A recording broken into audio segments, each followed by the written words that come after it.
कोई गरीब से धनी हो जाए उसे भाग्यवान कह दिया जाता है, पर मूल रूप से भाग्य का असली अर्थ बहुत से लोग नहीं जानते हैं। आइए इस छोटे से एक विचार के द्वारा भाग्य के सही अर्थ को समझते हैं। भाग्य का अर्थ धनवान होना नहीं होता है, क्योंकि धनवान तो अपराधी भी होता है। भाग्य का अर्थ होता है जीवन का परम नियम। परम का अर्थ होता है परमात्मा और नियम का अर्थ होता है जो स्वयं शासन कर सकता हो। आदमी का अहंकार अपने से हर छोटे आदमी को कुर्सी बनाकर उसे पर बैठ जाना चाहता है। आदमी दूसरे पर शासन करना चाहता है।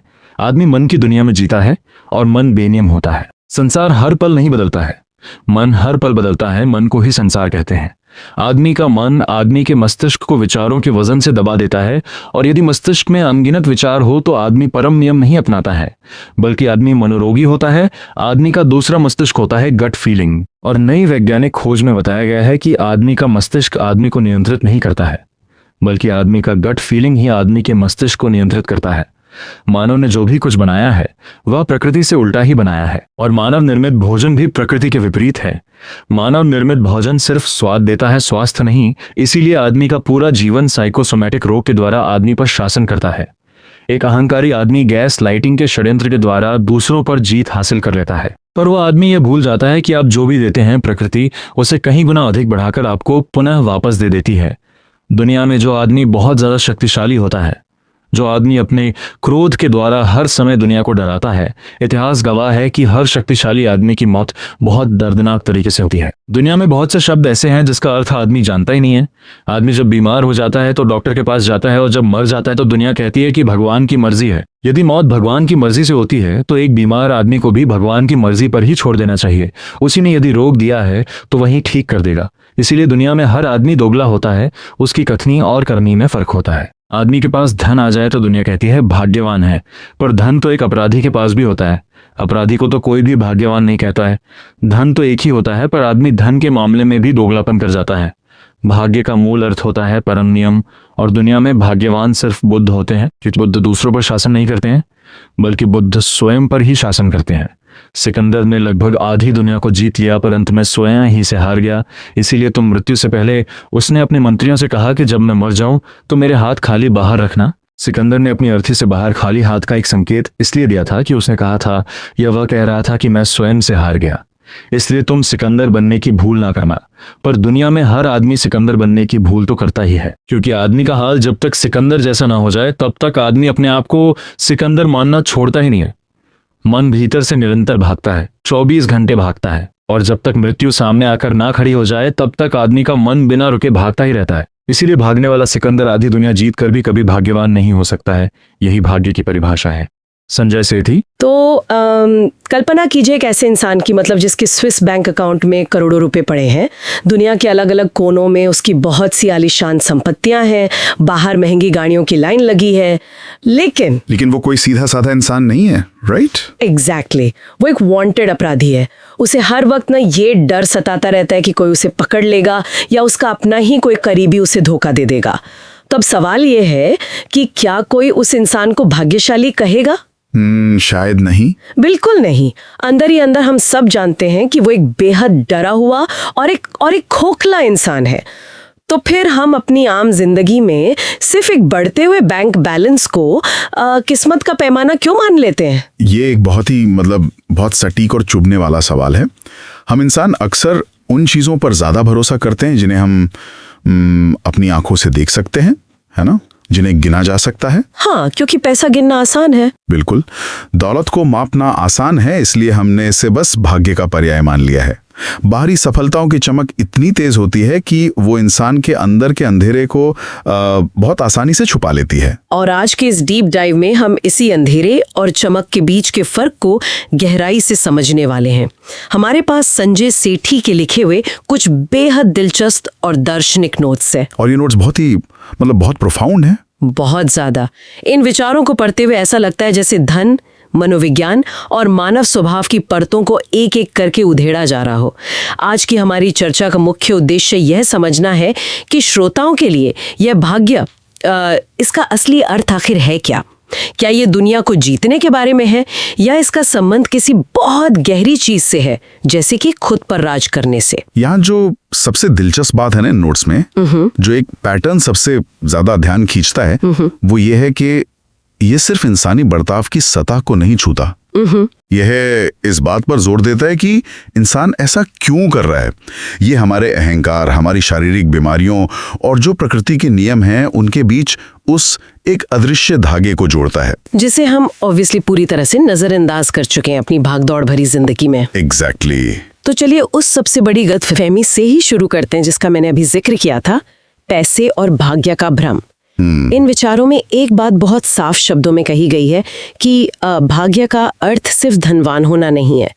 समाज का रवैया देखिए ना। हाँ, समाज बहुत अजीब तरीके से रिएक्ट करता है। बिल्कुल, वो एक अमीर अपराधी की उस तरह से इज्जत नहीं करता जैसे एक ईमानदार इंसान की करता है। ये तो वैसा ही हुआ जैसे किसी ने बहुत शानदार और महंगी स्पोर्ट्स कार खरीद ली हो, लेकिन उसे ड्राइविंग ही नहीं आती। ये बहुत बढ़िया एनालॉजी है ना? बाहर से देखने वाले जल रहे हैं कि क्या लाइफ है, लेकिन अंदर बैठा वो इंसान एक्सीडेंट की डर से हर पल कांप रहा है। हाँ, ये कार वाली एनालॉजी स्थिति को बिल्कुल सही तरीके से दर्शाती है। अगर आप ड्राइविंग नहीं जानते तो वो कार आपके लिए एक सुविधा नहीं है, बल्कि एक चलता फिरता खतरा है। खतरा है, बिल्कुल। लेखक का तर्क भी यही है। वो भाग्य की एक बिल्कुल नई परिभाषा सामने रखते हैं। वो कहते हैं कि भाग्य का असली अर्थ है जीवन का परम नियम। एक सेकंड, परम नियम, ये सुनने में थोड़ा भारी और आध्यात्मिक लगता है। मतलब क्या हम इसे थोड़ा व्यवहारिक बना सकते हैं? ये परम नियम असल जिंदगी में कैसा दिखता है? हाँ, इसे ऐसा समझते हैं, परम का मतलब है कोई सर्वोच्च अवस्था या सबसे ऊंचा स्तर, और नियम का मतलब है अनुशासन या शासन। तो किसी पे शासन करना? नहीं, दुनिया पे शासन नहीं, बल्कि स्वयं पर शासन। जो इंसान अपनी इच्छाओं, अपने लालच, अपने डर और सबसे बढ़कर अपने मन पर नियंत्रण पा लेता है, वो परम नियम में स्थित हो जाता है। ओह, तो खुद को कंट्रोल करना ही परम नियम है। एग्जैक्टली। आसान शब्दों में कहें तो वह बाहरी परिस्थितियां, चाहे वो भारी नुकसान हो या बहुत बड़ा फायदा, वो आपके अंदर की शांति को नहीं हिला पाती। तब आप असल में भाग्यवान होते हैं। वाओ, यानी असली भाग्य वो रिमोट कंट्रोल है जो आपके खुद के हाथ में है, दुनिया के हाथ में नहीं। बिल्कुल सही। लेकिन यहाँ एक बात मुझे खटकती है। अगर भाग्य का असली मतलब खुद पर शासन करना ही है और हम देखते हैं कि अनियंत्रित पैसा शांति नहीं देता, तो फिर इंसान खुद पर शासन करने के बजाय हर वक्त दूसरों पर शासन क्यों करना चाहता है? ये एक बहुत बड़ा सवाल है। मतलब ऑफिस से लेकर घर तक हर जगह लोग दूसरों को कंट्रोल करने की जद्दोजहद में क्यों लगे रहते हैं? इस सवाल का जवाब मानव मनोविज्ञान के एक बहुत ही खतरनाक हिस्से में छिपा है, और वो है इंसान का अहंकार। ईगो। हाँ, ईगो। इन दार्शनिक विचारों में अहंकार की एक बहुत ही विचलित करने वाली तस्वीर पेश की गई है।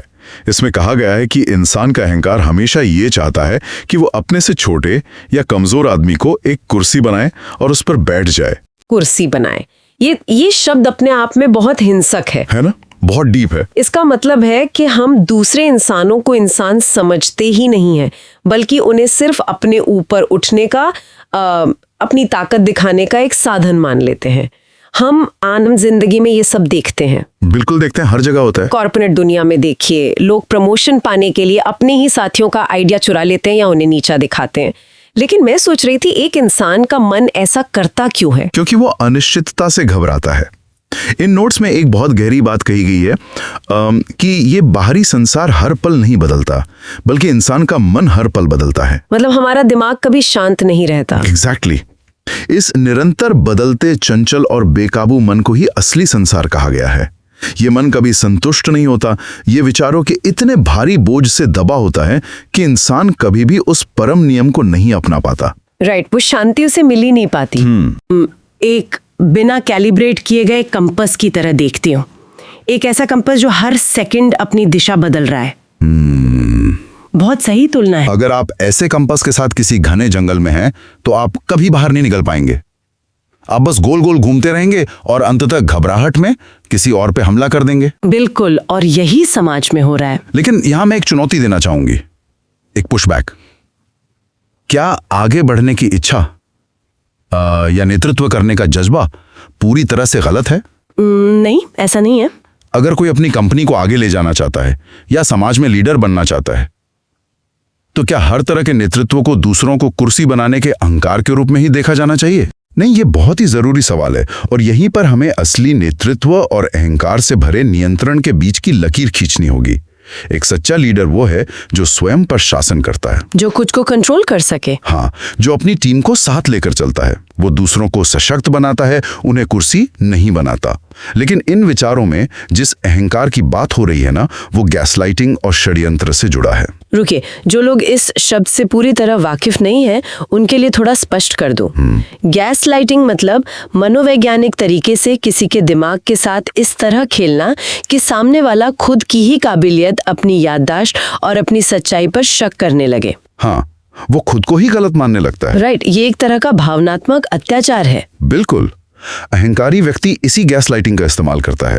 वो दूसरों को भ्रमित करके, उन्हें डराकर और उनका आत्मविश्वास तोड़कर जीत हासिल करता है। वो सोचता है कि उसने बाजी मार ली है, पर असल में ऐसा होता नहीं है। नहीं, क्योंकि इस पूरी प्रक्रिया में वो ये भूल जाता है कि प्रकृति का अपना एक खाता होता है और वो हर चीज का हिसाब रखती है। ये बहुत डरावना है। अगर इंसान का अहंकार दूसरों को इस तरह कुचल कर उसे मानसिक रूप से बीमार कर रहा है, तो इसका असर उसके शरीर पर भी तो पड़ता होगा। ऑब्वियसली, क्योंकि शरीर और मन तो एक ही सिक्के के दो पहलू है ना। एग्जैक्टली। और यहीं से यह चर्चा दर्शन शास्त्र से निकलकर सीधे जीव विज्ञान के क्षेत्र में प्रवेश करती है। यह इस डीप डाइव का सबसे दिलचस्प हिस्सा है। हाँ, ये साइंस वाला एंगल मुझे बहुत फैसिनेटिंग लगा। हम अक्सर मानते हैं कि हमारा मस्तिष्क हमारी हर चीज को नियंत्रित करता है, लेकिन हालिया वैज्ञानिक रिसर्च और इन नोट्स के अनुसार कहानी कुछ और ही है। तो फिर असलियत क्या है? असल में हमारी गट फीलिंग, यानी हमारे पेट और हमारे पाचन तंत्र का जो पूरा इकोसिस्टम है, वो हमारे मस्तिष्क को निर्देश देता है। अरे वाह, ये बात सच में बहुत गहरी है। हम आम भाषा में भी कहते हैं ना, मुझे गट फीलिंग आ रही है कि कुछ गलत होने वाला है। हाँ, हम रोजमर्रा में ये इस्तेमाल करते हैं। जब हम बहुत नर्वस होते हैं तो पेट में अजीब सी हलचल होती है, जिसे हम बटरफ्लाइज इन स्टमक कहते हैं। मतलब हमारा पेट लिटरली हमारे दिमाग से बात कर रहा होता है। बिल्कुल सही कहा। विज्ञान इसे गट ब्रेन एक्सिस कहता है। लेकिन समस्या ये है कि इंसान ने अपने अहंकार और लालच में जो कुछ भी बनाया है वो प्रकृति के विपरीत है। मतलब? इन विचारों में भोजन का एक बहुत सटीक उदाहरण दिया गया है। आज का जो मानव निर्मित भोजन है, जो प्रोसेस्ड फूड है, वो केवल जीभ को स्वाद देने के लिए डिजाइन किया गया है, शरीर को स्वास्थ्य देने के लिए नहीं। पैकेट वाला खाना और जंक फूड। हाँ, हमने अपने पेट को, उस गट को जो हमारे दिमाग को चलाती है, अप्राकृतिक और मरे हुए भोजन से भर दिया है। तो अगर हम इसके टुकड़ों को जोड़ें, एक तरफ हमारी गट हमारे दिमाग को चला रही है, लेकिन हम प्रकृति के खिलाफ जाकर उसे खराब खाना दे रहे हैं जिससे वो तनाव में है। राइट। दूसरी तरफ हमारा मन अहंकार से भरा हुआ है और लगातार भाग रहा है। तो क्या आज की तारीख में जो हमें अनगिनत नई बीमारियां देखने को मिल रही हैं, वे इसी अहंकार और प्रकृति से कट जाने का सीधा परिणाम है? बिना किसी शक के।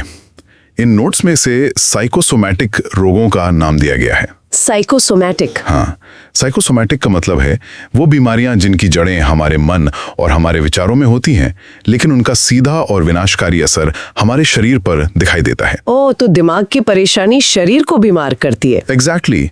जब इंसान अनियंत्रित मन के साथ जीता है और अपनी गट को बर्बाद करता है, तो उसका पूरा जीवन साइकोसोमैटिक रोगों के अधीन हो जाता है। ये तो रोंगटे खड़े कर देने वाली बात है। और प्रकृति यही नहीं रुकती।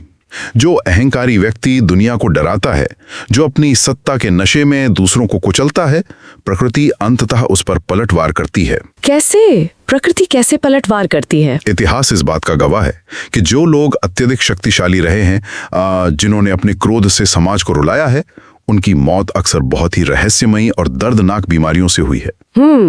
इंसान जो डर और तनाव समाज को देता है, प्रकृति उसे एक केमिकल रिएक्शन की तरह उसके ही शरीर में स्ट्रेस हार्मोन बनाकर वापस डाल देती है। बिल्कुल। और शरीर उस स्ट्रेस को झेल नहीं पाता और अंदर से टूटने लगता है। लेकिन यहाँ एक बात मुझे बहुत परेशान कर रही है। अगर इंसान का अहंकार ही उसे बीमार कर रहा है, अगर उसकी अपनी आदतें उसे साइकोसोमैटिक बीमारियां दे रही हैं, तो वो इसे ठीक करने के लिए खुद के भीतर क्यों नहीं झांकता? यही तो विडंबना है। वह इस परम नियम की तरफ क्यों नहीं मुड़ता?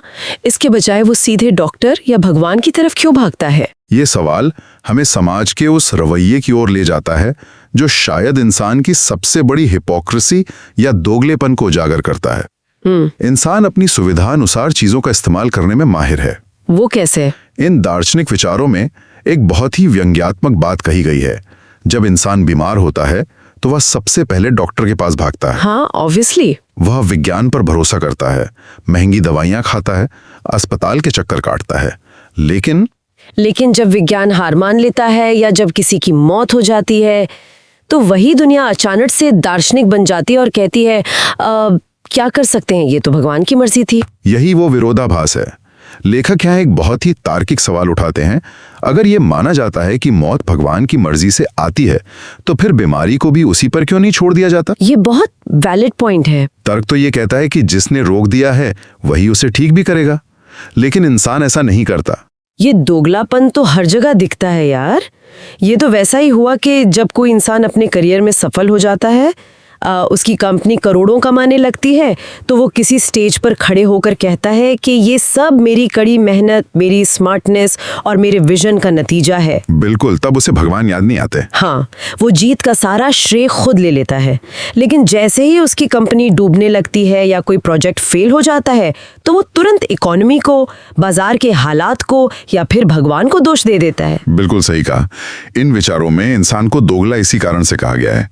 उसकी कथनी और करनी में जमीन आसमान का अंतर है। और ये आता कहाँ से है, ये दोगलापन? असल में ये दोगलापन उस घबराहट से पैदा होता है जो नियंत्रण खोने पर होती है। जब तक इंसान को लगता है कि हालात उसकी मुट्ठी में हैं, उसका अहंकार हावी लेता है। वो सोचता है कि वो ही बॉस है। हाँ, वो खुद को सर्वे सर्वा मानता है। लेकिन जैसे ही उसे लगता है कि अब वो कुर्सी उसके हाथ से खिसक रही है, बीमारी बढ़ रही है या मौत सामने है, वो तुरंत अपनी जिम्मेदारी से भागने के लिए भगवान की मर्जी का चोला ओढ़ लेता है। ये समाज की एक बहुत ही कड़वी सच्चाई है। हमने शुरुआत में भी यही देखा था कि धन के मामले में भी हम कितने दोगले हैं। हम कहते हैं कि धनवान व्यक्ति भाग्यवान है, लेकिन उसी धनवान अपराधी को हम दिल से इज्जत नहीं देते। एग्जैक्टली। तो सवाल ये उठता है कि क्या इस पूरे चक्रव्यूह से बाहर निकलने का कोई रास्ता है? इस बेकाबू मन, कुर्सी की लालसा, साइकोसोमैटिक बीमारियों और समाज के इस दोगलेपन का अंत कहाँ है? इस पूरी गुत्थी को सुलझाने के लिए ये स्रोत हमें इतिहास के दो सबसे प्रभावशाली और एक दूसरे के बिल्कुल विपरीत प्रतिमानों के सामने लाकर खड़ा कर देता है। वो दो प्रतिमान कौन से हैं? ये दो नाम हैं बुद्ध और सिकंदर। इन दोनों के जीवन और उनके अंत के जरिए ये साबित किया गया है कि असली भाग्यवान कौन है और कौन जिंदगी की बाजी हार जाता है। बुद्ध और सिकंदर, ये दोनों सच में मानव इतिहास के दो बिल्कुल अलग छोर हैं। एक ने राजपाट छोड़कर ज्ञान की तलाश की और दूसरे ने ज्ञान की परवाह किए बिना पूरी दुनिया का राजपाट छीनने की कोशिश की। हाँ, और संजय सेठी के विचारों का सार ये है कि दुनिया में असली भाग्यवान सिर्फ और सिर्फ बुद्ध होते हैं, क्योंकि वो शांत थे। हाँ, क्योंकि वे उस परम नियम का साक्षात रूप हैं। उन्होंने किसी दूसरे पर शासन करने की लालसा नहीं रखी, बल्कि स्वयं पर, अपने मन और अपनी इच्छाओं पर पूरी तरह से शासन किया। उनके भीतर कोई भूचाल नहीं था, सिर्फ एक ठहराव था। बिल्कुल। और दूसरी तरफ सिकंदर है, वो व्यक्ति जिसका नाम आज भी सफलता और जीत का पर्याय माना जाता है। जो जीता वही सिकंदर। हाँ, ये कहावत तो हमने बचपन से सुनी है। उसने आधी दुनिया जीत ली थी। उसने न जाने कितने राजाओं को अपनी कुर्सी बनाया, कितने साम्राज्यों को रौंद दिया। लेकिन ये जो दार्शनिक नजरिया हम देख रहे हैं, ये क्या कहता है? ये कहता है कि सिकंदर अंत में स्वयं से ही हार गया। ओहो, सिकंदर के अंतिम समय की वो कहानी मुझे याद आ रही है। हाँ, वो घटना इतिहास के सबसे बड़े सबकों में से एक है। जब सिकंदर मृत्युशैया पर था और उसे एहसास हो गया था कि उसकी सारी ताकत, उसकी सारी दौलत उसे एक सांस भी उधार नहीं दे सकती, तब उसने अपने मंत्रियों से एक बहुत ही अजीब इच्छा जताई थी। उसने कहा था कि जब उसकी अर्थी निकाली जाए तो कफन से उसके दोनों खाली हाथ बाहर की तरफ लटके हुए रखे जाएं। एग्जैक्टली। वो खाली हाथों वाला दृश्य सोचकर ही सिहरन होती है। सिकंदर अपनी अर्थी से बाहर उन खाली हाथों का प्रतीक इसलिए छोड़कर गया था ताकि पूरी दुनिया ये देख सके कि जिस शख्स ने जीवन भर सिर्फ मुट्ठियां भींची, जिसने दुनिया भर की जमीन और संपत्ति पर कब्जा कर लिया, वो अंत में खाली हाथ ही रुखसत हो रहा है। वो अपनी हार का ऐलान खुद कर रहा था। बिल्कुल, वो दुनिया से चिल्ला चिल्ला कर कह रहा था कि ये लालच का रास्ता, ये अहंकार का रास्ता अंततः हार का ही रास्ता है। कोई और मेरे जैसा सिकंदर बनने की भूल न करे। लेकिन विडंबना देखिए। हाँ, यही कितनी बड़ी विडंबना है कि इतिहास की उस सबसे बड़ी चेतावनी को ही आज इंसान ने अपना सबसे बड़ा लक्ष्य बना लिया है। यही इंसान की सबसे बड़ी त्रासदी है। इन नोट्स में एक बहुत ही गहरी लाइन है कि दुनिया में हर आदमी सिकंदर बनने की भूल तो करता ही है, और मजे की बात यह है कि जब तक उसका हाल सिकंदर जैसा ना हो जाए, यानी जब तक वो पूरी तरह से टूट ना जाए, तब तक आदमी खुद को सिकंदर मानना नहीं छोड़ता। सच में हम अपनी ईगो को छोड़ना ही नहीं चाहते। इसका मूल कारण वही है जिस पर हमने शुरुआत में बात की थी, मन का लगातार भागना। इंसान का मन भीतर ही भीतर 24 घंटे भागता रहता है, बिना रुके, बिना थके। और ये दौड़ तब तक शांत नहीं होती जब तक कि मौत बिल्कुल सामने आके खड़ी ना हो जाए। एग्जैक्टली। और जो लगातार भाग रहा है, जो हर वक्त इस डर में जी रहा है कि उसे कुछ और पाना है या जो पाया है उसे बचाना है, वो व्यक्ति कभी शांति में नहीं रह सकता। और जो शांत नहीं है वो भाग्यवान कैसे हो सकता है? बिल्कुल नहीं हो सकता। यही इस पूरी चर्चा का सबसे बड़ा निष्कर्ष है। मैं इसे एक कदम और आगे ले जाऊंगा। जब तक मन भाग रहा है तब तक आप असल में एक मनोरोगी हैं। आप सिकंदर हैं जो बाहर जीत रहा है लेकिन भीतर से हार रहा है। वाह। लेकिन जिस पल आप ठहर जाते हैं, अपनी उस दौड़ को रोक देते हैं और स्वयं पर नियंत्रण पा लेते हैं, आप बुद्धत्व की ओर कदम बढ़ा देते हैं। और वही ठहराव, वही स्वयं पर शासन असली भाग्य है। तो आज के इस गहन विश्लेषण को अगर हम समेटें तो हमने एक बहुत ही रोमांचक और आंखें खोल देने वाला सफर तय किया है। हमने शुरुआत की इस आम गलतफहमी से कि धन का होना ही भाग्य है, और देखा कि कैसे एक अमीर अपराधी भाग्यवान नहीं होता। हमने समझा कि अहंकार कैसे दूसरों को कुर्सी बनाकर अपने मनोरोगी मन को शांत करने की कोशिश करता है। उसके बाद हम विज्ञान की दुनिया में गए और देखा कि कैसे हमारी गट फीलिंग हमारे दिमाग को चलाती है, और कैसे हमारा खाना हमें बीमार कर रहा है। हाँ, कैसे अप्राकृतिक जीवन शैली और अहंकार हमें साइकोसोमैटिक बीमारियों का शिकार बना देते हैं। हमने इंसान के उस दोगलेपन को करीब से देखा, जहां वो अपनी जीत का श्रेय तो खुद लेता है, लेकिन बीमारी और हार को भगवान की मर्जी बताकर पल्ला झाड़ लेता है। बिल्कुल। और अंत में हमने बुद्ध के परम नियम और सिकंदर के खाली हाथों के बीच के उस विशाल अंतर को महसूस किया। ये पूरी चर्चा हमें इस बात का एक बहुत स्पष्ट रिमाइंडर देती है कि एक निरंतर भागता हुआ अनकंट्रोल्ड मन कभी भाग्य का प्रतीक नहीं हो सकता। ये सच में एक बहुत ही संपूर्ण यात्रा रही है। इन विचारों ने सिर्फ हमारी कमियों पर उंगली नहीं रखी, बल्कि हमें यह भी दिखाया कि अगर हम चाहें तो शांति और सच्चे भाग्य की ओर कैसे मुड़ सकते हैं। बिल्कुल। और अब इस चर्चा को खत्म करने से पहले मैं श्रोताओं के लिए एक नया विचार छोड़ना चाहूंगी। ये विचार आज की चर्चा से ही निकलता है, लेकिन हमें सोचने के एक नए रास्ते पर ले जाता है। वो क्या है? हमने देखा कि इंसान का मन मृत्यु तक 24 घंटे भागता रहता है, और यही उसकी सारी बीमारियों और अशांति की जड़ है।